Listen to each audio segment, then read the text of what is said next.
Hi, my name is John from Community Life Church, and this is Meals Ready to Eat from the Bible. Hey, YouTubers, don't forget to give us a like and a subscribe, and if you hit that bell icon, you'll get notified anytime we upload a new video. Facebookers, give us a thumbs up, and don't forget to follow us also and share us with all your friends. And everybody, please leave a comment. We'd really appreciate it. Today's video is, we have been created by Jesus and for Jesus. Not only did he redeem us, but he created us. Just a fact of life, just a fact of the matter of the universe today. So we got quite a few scriptures today.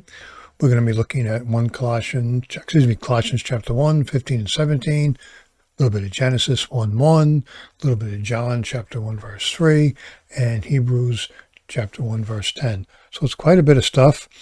Let's just pop it up on the screen and we're going to go through it, read it all, and then break it down and see what God's saying to you and to me today through these scriptures. Okay, the first one is Colossians 1:15. It's on the screen or right over there. And let's take a look at it and try to understand what God's saying to us. Excuse me. So anyway, Colossians, he is the image of the invisible God, the firstborn of all creation. By him, all things were created, both in the heavens and on earth, visible and invisible, whether thrones or dominions or rulers or authorities. All things have been created through him and for him. He is before all things, and in him all things hold together.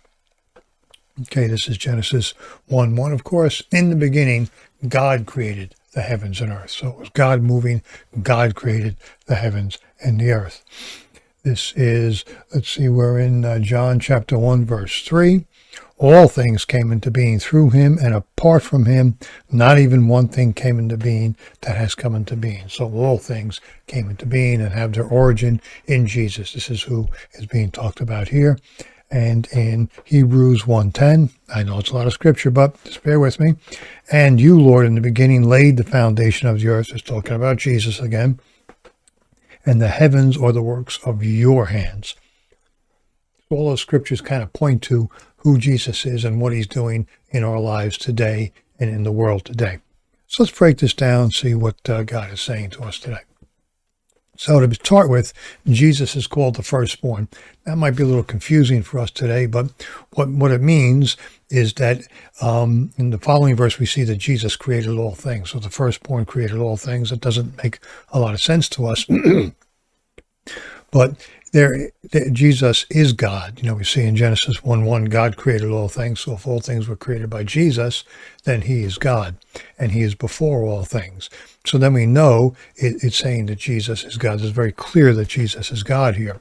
He is called the firstborn because that means to the people at the time, to the Jews at that time, that he had priority over all things, that he was preeminent.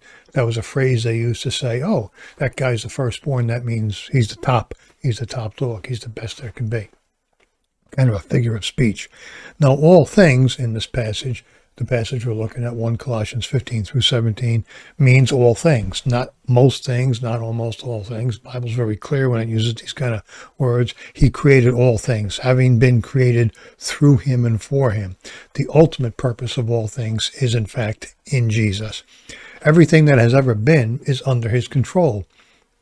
Kind of boggles my mind that that's the case, but this is what's happening. Everything that is going on is under Jesus' control. Revelations 4:11, it says this is the King James Version, and it kind of brings to the front what's going on here.